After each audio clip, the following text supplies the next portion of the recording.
Bom dia, meus amados irmãos, que a graça e a paz, que vem da parte do nosso bondoso Deus, da parte do nosso Senhor e Salvador Jesus Cristo, esteja em cada um de nós, nos fazendo crescer e prosperar no conhecimento e na sua graça maravilhosa. Amados, hoje, terça-feira, vamos dar continuidade aqui ao nosso estudo da primeira lição do livro de Isaías, como título, Conhecer a Deus. Ontem, na segunda-feira, nós meditamos aqui no capítulo 1 de Isaías, versículo 4, e o versículo 5 e 6. No versículo 4, nós vimos claramente o Senhor falando ali pela boca de Isaías, né? Dizendo ali um ai desta nação pecaminosa. Um ai, ele tem som de juízo, né? Tem som de consequência de pecado. Um juízo pela consequência do pecado, né? Diz que o povo estava carregado de iniquidade, o povo havia se tornado numa raça de malignos, seus filhos eram filhos de corruptores, seus pais eram corruptos, né? Que corrompiam as pessoas. Eles abandonaram o Senhor e começaram a blasfemar do Santo de Israel, ou seja, do próprio Deus, né? E, por último, o texto diz que eles voltaram atrás, ou seja, eles se desconverteram, eles voltaram ao antigo caminho de servidão e de pecaminosidade, eles haviam abdicado da graça salvadora de Deus para voltar ao último estado, né? Ao último estado de depreciação moral, etc, etc, etc. Tudo que é mal, né? E vimos também quando o Senhor faz alguns questionamentos e também algumas afirmações. Ele diz, por que a vez, né, de ainda ser ferido? Por que vocês querem ser feridos assim? Vocês já foram feridos demais, não? Né? Em outras palavras, o Senhor está perguntando mais ou menos isso.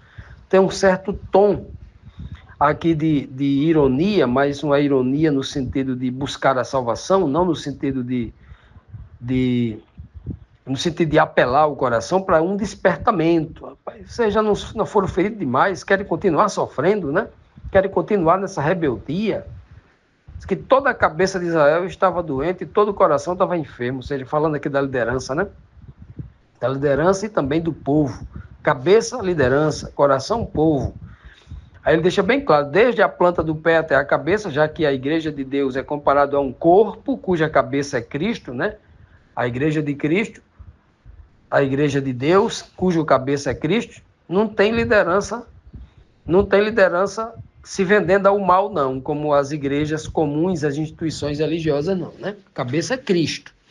E a cabeça que é Cristo não se corrompe, não é mau exemplo para o resto do corpo, né? Completamente saudável. Mas aqui não, tanto a cabeça, a liderança religiosa, quanto os membros, né? Desde a planta do pé até a cabeça, não havia uma coisa sã neles, né?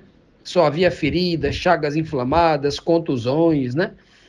Algumas feridas eram espremidas, outras não, era uma dificuldade. A imagem aqui era de um sofrimento, de um povo doente, né? Que imagem terrível o Senhor está pintando aqui, usando aqui uma linguagem física, obviamente, a linguagem tipológica, para falar das questões espirituais de Israel. E hoje, na terça-feira, temos aqui a quinta pergunta que diz assim: qual a outra comparação é usada para mostrar a situação em que se encontrava o povo de Israel, ou seja, em especial ali Judá, né, os judeus lá em Jerusalém, já que o restante das 10 tribos de Israel estava ali, assim, numa servidão ao povo da Assíria, né? E aí, o último apelo que o Senhor manda ali através de Isaías, antes que Babilônia venha também escravizar os judeus, né? É justamente essa mensagem que o Senhor está apelando ao coração do povo para que eles se convertam, que eles voltassem atrás, né? Se convertessem dessa maldade que eles haviam se inserido. Então Isaías diz assim, o Senhor diz através de Isaías assim: a vossa terra está assolada, as vossas cidades consumidas pelo fogo. A vossa lavoura, os estranhos devoraram em vossa presença, e a terra se acha devastada como uma subversão de estranhos. A filha de Sião é deixada como choça na vinha, como uma palhoça no pepinal, como cidade sitiada. Veja só, meus irmãos, que descrição era a situação, né, da igreja, do povo de Deus, do professo povo de Deus, o povo de Israel, a nação de Israel nos dias de Isaías. Em especial Jerusalém, em especial aqui o povo de Judá, o reino do sul, lá em Jerusalém, certo? Melhor, na região da Judéia. Essa é o centro aqui da questão, né? É por isso que ele usa aqui o termo a filha de Sião. A filha de Sião, numa figura tipológica, é Jerusalém, é o judeu em Jerusalém. O judeu em Jerusalém é o remanescente das 12 tribos de Israel. É o que sobrou, é o que remanesceu, é o remanescente. Então, quando ele fala a filha de Sião, olha só, é o que sobrou, a filha, a descendência, o futuro. Falando aqui de Jerusalém, foi deixada como choça. Choça significa uma cabana, uma chopana, uma taperazinha. Aquela tapera que se fazia lá na vinha, para pastorar a vinha na época da colheita, para não roubarem a vinha, né? Geralmente o homem do campo fazia uma palhoçazinha, porque ele morava geralmente na cidade e a sua vinha era fora, e ele fazia uma palhoçazinha para apenas dormir ali algumas noites. Não era a sua morada definitiva, era uma palhoça ali, um quebra-galho ali, para se proteger do sol ou da chuva, das intempéries, né? Então, era uma choça. E no sentido, na gíria, no sentido pejorativo, também pode significar prisão, significar um lugar de servidão, o termo choça, né? No sentido de prisão, um local assim, um local que era precário, né? Um local que era inadequado, nesse sentido. Então, a filha de Sião havia deixado como abandonado, como quem abandona uma casa velha, uma palhoça velha, com quatro estacas e um telhado de palha de coqueiro em cima, coisa desse tipo assim. Ali é uma choça. Era, ou seja, algo sem valor, algo temporário, algo que não tinha assim, um fundamento, né, duradouro, né? E ele até complementa dizendo, como uma palhoça no pepinal, uma palhoça, uma pequena coberta ali, uma taperazinha, uma casazinha improvisada, né? Um teto improvisado ali, né? E também como cidade sitiada. Olhe o cenário, como vivia o espírito das pessoas naquela época. Sabe o que é viver numa cidade sitiada? Dia e noite você sentia a liberdade de sair, porque lá fora tem milhares de soldados armados, gritando, né? Jogando pedras no muro para derrubar o muro, dizendo que vai invadir e matar todo mundo, a espada e queimado, vai queimar tudo, vai matar criança. Já imaginou? Essa é a terrível condição de ordem espiritual que havia, e ia acontecer também de forma física, claro, né? Com a invasão de Nabucodonosor, dos caldeus, né? Dos babilônicos lá em Jerusalém, ia acontecer tudo isso de forma literal, né? Mas o povo já vinha sofrendo há muito tempo por causa da sua rebeldia, porque eles não conseguiam obedecer a Deus.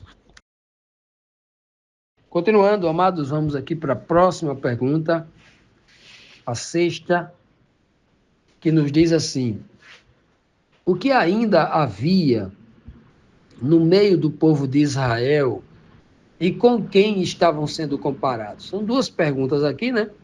O que ainda havia no meio do povo de Israel e o Senhor compara esse povo de Israel a quem? Então, Isaías 1, versículo 9 e 10 diz assim: se o Senhor dos exércitos não nos tivesse deixado, alguns sobreviventes, já nos teríamos tornado como Sodoma e semelhante a Gomorra. Então, o que havia ainda no meio do povo de Israel? Havia alguns sobreviventes. Alguns aqui está no sentido de minoria, né? Alguns sobreviventes, né? Alguns sobreviventes aqui no sentido de que, assim, alguns que sobreviveram e se mantiveram firmes na lei do Senhor, obedecendo a sua palavra. Sobrevivente nesse sentido. Porque todos estavam vivos ali, né? Todos estavam vivos ali. Em Jerusalém, na região da Judéia, todos estavam vivos. Eles iriam ser atacados depois de Isaías. Isaías vai morrer, depois de Isaías morrer, que vem aí, é levantado outro profeta, e no dia do outro profeta que o ataque de Babilônia vem contra eles lá. Então, nós temos aqui, claramente aqui, né? É claro que antes de Isaías, esse povo já tinha sofrido vários ataques. Durante os dias de Isaías, foram várias ameaças, né? Várias pequenas guerras, mas a guerra devastadora de Nabucodonosor contra Jerusalém obviamente, a pior de todas, obviamente, é após a morte de Isaías, né? Pois bem. Então, o texto aqui nos fala que alguns sobreviventes, no sentido de que algumas pessoas ali se mantinham, né? Se mantiveram fiéis à palavra de Deus. Isso é tão claro que quando Nabucodonosor invade de forma onde ele, né, derruba os muros, derruba o templo, queima tudo, né? Ele vai deixar Jeremias com apenas alguns pobres vivendo ali em Jerusalém, né? Vivendo ali em Jerusalém, alguns pobres, né? Isso vai ser algum tempo depois que é escrito isso aqui, né? Por isso que esse texto aqui não se refere especificamente só ao passado, mas também ao futuro, à profecia. Alguns sobreviventes, no sentido de que tinha apenas algumas pessoas ali dentro de Jerusalém, a maioria havia se corrompido, a maioria estava na descrição do verso anterior, né? Havia blasfemado contra o Senhor, era uma terra desolada, né? A filha de Sião estava parecendo uma casa abandonada, o povo estava enfermo do pé à cabeça, haviam se vestido de rebeldia. A situação era muito... Está descrita no contexto anterior. Em todo o contexto anterior está descrevendo a situação moral, ética e espiritual daquele povo, né? Então, esses sobreviventes, inclusive, isso era tão interessante que a história, né, e as questões arqueológicas comprovam hoje que aquela região, quando Nabucodonosor foi embora, verificou-se que havia ali nos silos, na invasão, né? Na invasão do povo, dos caldeus a Jerusalém, e não só nessa invasão, mas na invasão também dos persas, quando conquistaram Babilônia, né? E começaram a dominar sobre o povo de Israel também, né? O povo de Israel ficou submisso aos persas, né? Aos medos e os persas também. Foi verificado lá nos silos muitos grãos e muitos jarros de vinho, justamente que eram os impostos que eram pagos lá às nações em que eles se tornavam submissas, né? Olhem só, meus amados, como era terrível a situação do povo, né? Por isso que o texto fala que a roça deles, os que eles plantavam lá, ficavam vendo o povo vir tomar tudo e levar, que a maioria era tomado como imposto, né?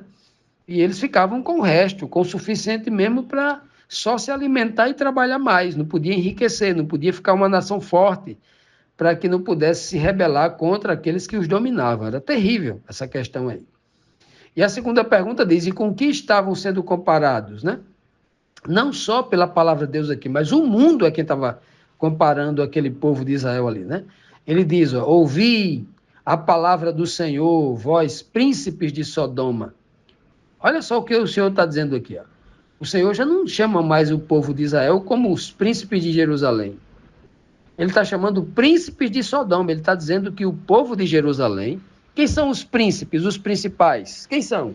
O sumo sacerdote, os sacerdotes, toda a liderança religiosa. Ele está chamando de sodomitas. Olha só, olha o nível de comprometimento espiritual que esse povo atingiu. Ora, por que nós não conseguimos enxergar isso se o próprio Cristo faz essa mesma denúncia de forma ainda mais clara? Ele chega a dizer assim, Jesus diz assim: esta geração má e adúltera, olha só a prostituição, olha a ligação com Sodoma. Esta geração má e adúltera me pede um sinal e nenhum sinal será dado.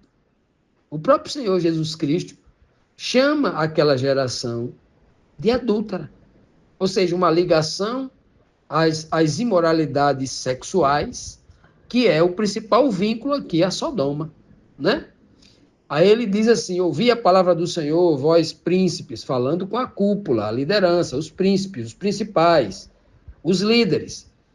Prestai ouvido à lei de nosso Deus, vós, povo de Gomorra. Eita, ó, não bastou ser chamado só de Sodoma, mas também o povo que era liderado por esses príncipes também estavam imitando os seus líderes, que eram seus espelhos, seus exemplos, e haviam se tornado povo de Sodoma. Sodoma aqui passou a ser a liderança e Gomorra passou a ser o povo.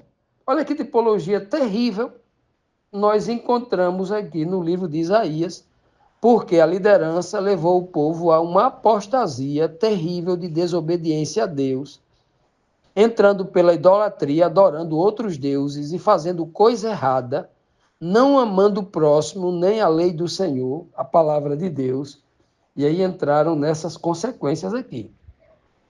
Por que será que a igreja de Deus hoje também passa por essa mesma situação? Quantos cristãos vivem, como diz esse texto aqui, o seu trabalho, a sua vida é só de sofrimento espiritual, de incerteza, de falta de fé, envolvido com o mundo, com o pecado, imitando as outras nações.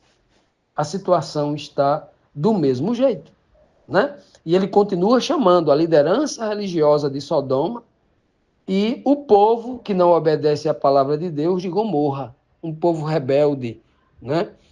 Vejam só, como é que está a igreja de Deus hoje? Assim como Judá antigamente, como uma choça, como uma tapera no meio de uma plantação de milho, num pepinal, como diz o texto. Cada um de nós deve fazer uma autoanálise para ser os verdadeiros sobreviventes, verdadeiros remanescentes, e não se envolver com o que a maioria está se envolvendo.